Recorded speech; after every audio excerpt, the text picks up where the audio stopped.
নমস্কার বন্ধুরা, welcome to my channel the creative Sumita. আজকে আমি নীল ষষ্ঠীর পূজা পদ্ধতি আপনাদের সঙ্গে শেয়ার করে নেব, সঙ্গে ব্রতকথা সহ মহাদেবের পূজার খুঁটিনাটি তথ্য জেনে নেব এই ভিডিও থেকে। তাই ভিডিওটি স্ক্রিপ্ট না করে সম্পূর্ণ দেখার অনুরোধ রইল। আর এই রকমই ভিডিও পেতে আমার চ্যানেলটিকে সাবস্ক্রাইব করে রাখুন, পাশে থাকা বেল আইকনটি প্রেস করে রাখুন, তাহলে আমার নতুন ভিডিওর নোটিফিকেশন আপনাদের কাছে পৌঁছে যাবে। সন্তানের দীর্ঘ আয়ু মঙ্গল কামনার জন্য সাধারণত মহিলারা নীল ষষ্ঠীর উপবাস করেন। চৈত্র সংক্রান্তির আগের দিন নীল পূজা পালন করা হয়। বেল পাতা ছাড়া মহাদেবের প্রিয় ফুল হল ধুতুরা, আকন্দ, অপরাজিতা, কলকে, শমী আর পারিজাত। আমি এখানে আকন্দ ফুল, ধুতুরা ফুল, অপরাজিতা ফুল ছাড়াও নিয়েছি ধুতুরা ফুলের কাঁটা, আর নিয়েছি বেল। এদিকে রয়েছে নানা রকম ফুল। নীল পূজায় গোটা আম দিতে হয়, আমি তাই 5টা ফলের মধ্যে আম নিয়েছি। প্রথমেই জলশুদ্ধি করে নেব। গঙ্গা জলে অনামিকা আঙুল দিয়ে বলবো, গঙ্গে চ যমুনে চৈব গোদাবরী সরস্বতী নর্মদে সিন্ধু কাবেরী জলস্মিন সন্নিধিং কুরু। এবার পুষ্প শুদ্ধি করে নেব। পুষ্পে অগ্রু ছিটিয়ে বলবো, ওং পুষ্পে পুষ্পে মহাপুষ্পে পুষ্প সম্ভবে পুষ্প চয়ার্বকীর্ণে চ হুং ফট সাহা। এবার আসন শুদ্ধি করে নেব। আসনের তলায় জল দিয়ে একটা ত্রিভুজ এঁকে তার উপর একটা ফুল রেখে বলবো, এতে গন্ধপুষ্পে ওং হ্রিং আধার শক্তি কমল আসনায় নমঃ। এরপর দেহ শুদ্ধি বা আচমন করে নেব। অপবিত্র পবিত্র বা সর্বাবস্থাং গত পিবা যৎ স্মরেত পুণ্ডরীকাক্ষং সবাহ্য অভ্যন্তর সূচি নমসূচি নমসূচি নমসূচি বলে গঙ্গাজল মুখে দেব। তারপর ভালো গঙ্গাজল দিয়ে আবার হাতটাও ধুয়ে নেব। বাবা মহাদেবকে স্নান করানোর জন্য আমি এখানে নিয়েছি দুধ, দই, আতপ চাল, কালো তিল, ঘি, মধু আর ডাব, সঙ্গে কুচো ফুল, চন্দন আর গঙ্গার জল তো থাকছেই। নীলষষ্ঠীর দিন সারা দিনই উপবাস থেকে সন্ধ্যাবেলা শিবের ঘরে প্রদীপ জেলে পুজো শুরু করতে হয়, তাই আমি একটি প্রদীপ প্রথমেই জেলে দিলাম। বাবা মহাদেবের মাথায় জল ঢালার আগে স্নান করে শুদ্ধ বস্ত্র পরে আমি চলে এসেছি পূজার স্থানে। পূজার ঘরটি পরিষ্কার করে নিয়েছি। চন্দন আর অষ্টগন্ধা একসাথে মিশিয়ে নিয়েছি আমি তিলক পরাবার জন্য। বাবা মহাদেবকে পঞ্চামৃত দিয়ে স্নান করাবো। যেখানে শিবলিঙ্গকে বসিয়ে স্নান করাবো সেখানে চন্দন দিয়ে একটি ওম এঁকে নিলাম। শিবলিঙ্গে দুধ ঢালার আগে গঙ্গার জল দিয়ে স্নান করিয়ে নিতে হয়। বাবা মহাদেবের মাথায় জল ঢালার সময় ডান হাতে দুধ গঙ্গা জল নিয়ে উত্তর দিকে মুখ করে বসে জল ঢালা উচিত। ডান হাতে জল ঢালার সময় বাম হাত দিয়ে ডান হাতের কনুই স্পর্শ করে থাকতে হয়। শিবলিঙ্গে জল ঢালার সময় প্রথমে শিবলিঙ্গের ডান দিকে ও বাম দিকে, তারপর শিবলিঙ্গের সামনের অংশে জল দিয়ে এরপর চারপাশে জল ঢালতে হয়। আমার মহাদেব খুব ছোট, তাই স্পষ্ট বোঝা যাচ্ছে না, কিন্তু কোনো মন্দিরে বা বড় শিবলিঙ্গে জল ঢালার সময় এটি খেয়াল রাখা উচিত। বাবা মহাদেবকে স্নান করানোর পর নন্দী মহারাজকে, বাসুকী নাগ এবং ত্রিশূলকেও স্নান করিয়ে নিতে হয়। আমি প্রথমে দুধ দিয়ে স্নান করিয়ে নিলাম, এরপর শিবলিঙ্গে দই দিয়ে দিচ্ছি।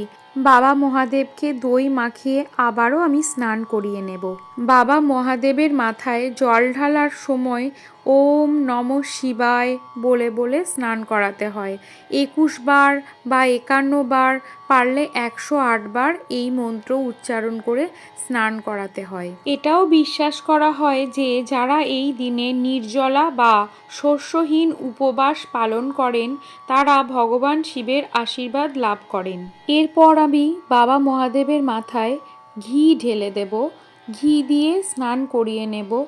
আপনারা চাইলে মধু, ঘি, গঙ্গাজল, শর্করা এবং দুধ ও দই একটা ঘটিতে মিশিয়ে নিতে পারেন, তার মধ্যে একটু সিদ্ধি কিংবা কুচো ফুল মিশিয়ে নিয়েও স্নান করিয়ে নিতে পারেন। এবার আমি বাবা মহাদেবের মাথায় ওম নমঃ শিবায় বলে বলেই মধু অর্পণ করে দেব।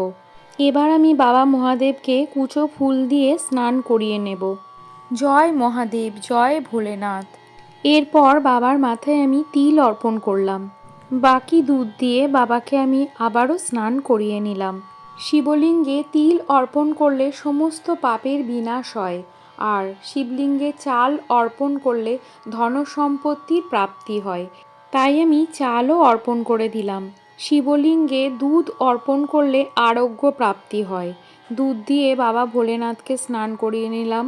ওম নমঃ শিবায় ভগবান শিবের অন্যতম শক্তিশালী মন্ত্র। শিব পুরাণ এবং লিঙ্গ পুরাণে এই মন্ত্রটি 108 বার জপ করার পরামর্শ দেওয়া হয়েছে। এরপর বাবা মহাদেবকে শুদ্ধ গঙ্গার জল দিয়ে ভালো করে স্নান করিয়ে তুলে নেব। শুদ্ধ বস্ত্র দিয়ে বাবাকে ভালো করে শুকনো করে মুছিয়ে নেব। একটি বেলপাতার উপরে চন্দন ও অষ্টগন্ধার তিলক দিয়ে বাবাকে সেই বেলপাতায় বসিয়ে নেব। এরপর বাবা মহাদেবকে তিলক পরিয়ে নেব। বাবা মহাদেবকে বেলপাতা অর্পণ করলে সমস্ত সংকট দূর হয়। এরপর বাবার গলায় বাসুকি নাগকেও সুন্দর করে মুছিয়ে বসিয়ে দেব। নন্দী মহারাজেরও স্নান হয়ে গেছে, শুকনো করে নন্দী মহারাজকেও বাবার মুখের সম্মুখে বসিয়ে দেব। বাবার ত্রিশূলকেও বাবার সাথেই রেখে দেব। নন্দী মহারাজের কানে কানে মনোবাঞ্ছা জানালে নন্দী মহারাজ বাবার কাছে সেই মনস্কামনা পৌঁছে দেন। বাবার জন্য আমি একটি আকন্দ ফুলের মালা নিয়ে এসেছি, সেটি 3টে পাক দিয়ে বাবাকে পরিয়ে দেব। নন্দী মহারাজকেও ছোট্ট একটি মালা পরিয়ে দিয়েছি। অখণ্ড আতপ চাল বাবার মাথায় নিবেদন করব। নমো মহাদেব মহাত্রাণ মহাযোগী মহেশ্বর মহাপাপ হরং দেব মকরায় নমো নমঃ। এই বলে একটি বেলপাতা বাবার মাথায় অর্পণ করে দিলাম। এইভাবে 3টে বা 5টা বেলপাতা মহাদেবকে অর্পণ করে দেব চন্দন সহযোগে, আর বলবো ওং তৎপুরুষায় বিদ্মহে মহাদেবায় ধীমহি তন্ন রুদ্র প্রচোদয়াৎ ওং। এরপর বাবা মহাদেবের প্রিয় অপরাজিতার ফুল একটি অর্পণ করে দিলাম।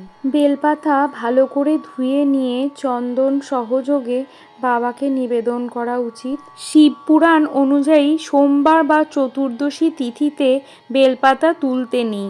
বেলপাতা কখনো বাসি হয় না, তাই একদিন আগে তুলে রাখা যায়। বাবা মহাদেবের সামনে একটি কলকে আর কলকের উপরে ধুতুরার ফল দিয়ে দিলাম। ধুতুরার ফুলও বাবার ভীষণ প্রিয়, তাই আমি ওম নমঃ শিবায় বলে ধুতুরার ফুল অর্পণ করলাম, সঙ্গে পইতে নিবেদন করে দিলাম।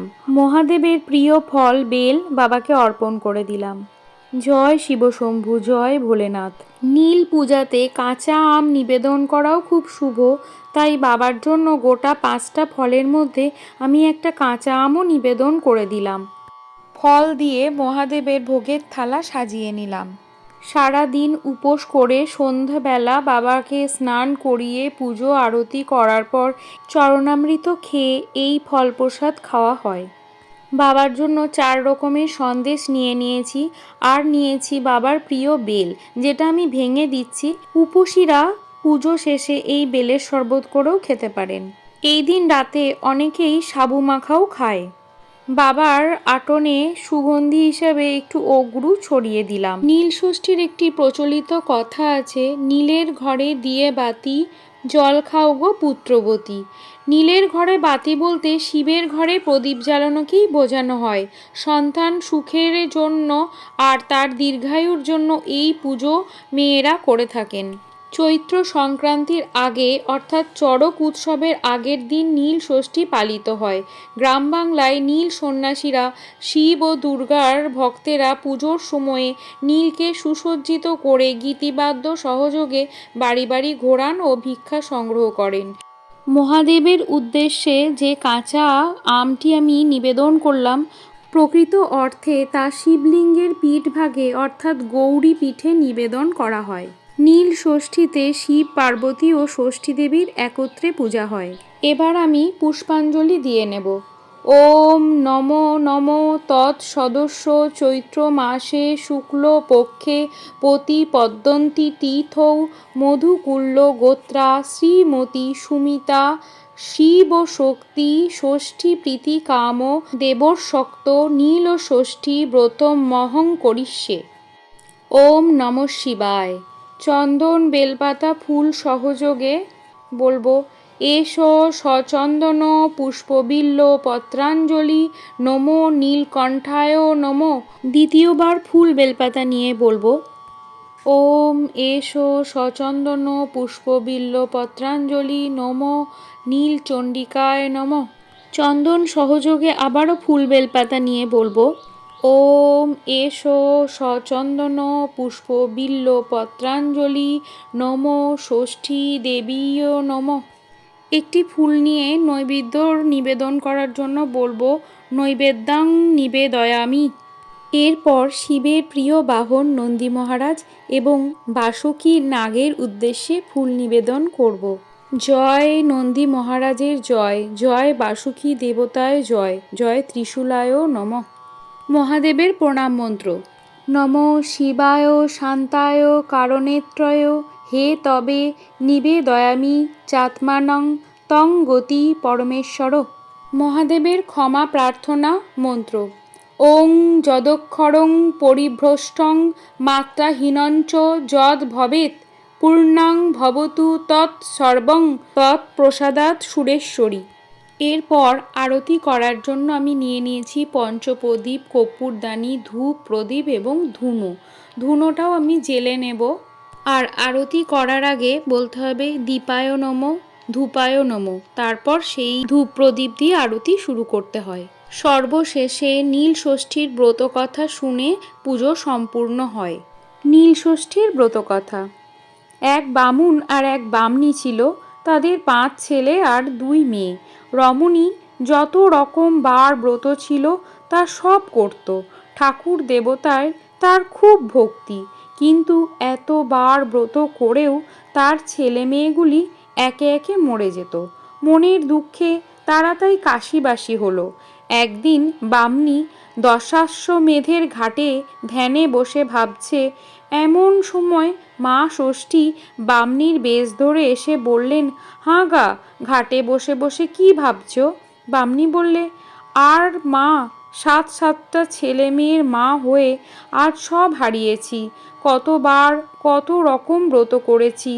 মা ষষ্ঠী বললেন, নীল ষষ্ঠীর ব্রত কখনো করেছ?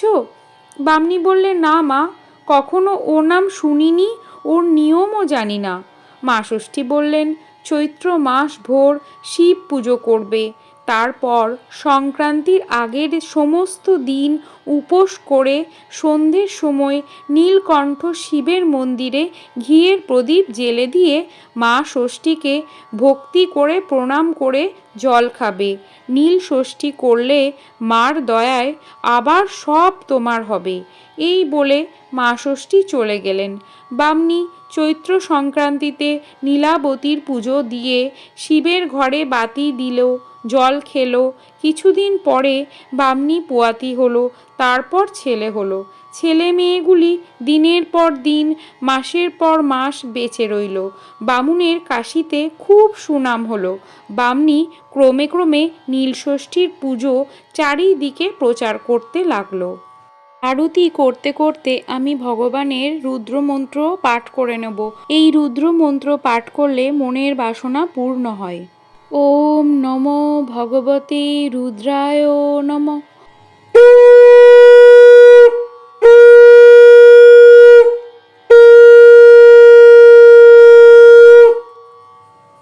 আজকের ভিডিওটি যদি আপনাদের ভালো লাগে তবে আমার চ্যানেলটিকে সাবস্ক্রাইব করে পাশে থাকবেন। ভগবান মহাদেবের কৃপায় সকলে ভালো থাকবেন, সুস্থ থাকবেন আর সাবস্ক্রাইব করে আমার পাশে থাকবেন। ভিডিওটি শেষ পর্যন্ত দেখার জন্য অসংখ্য ধন্যবাদ।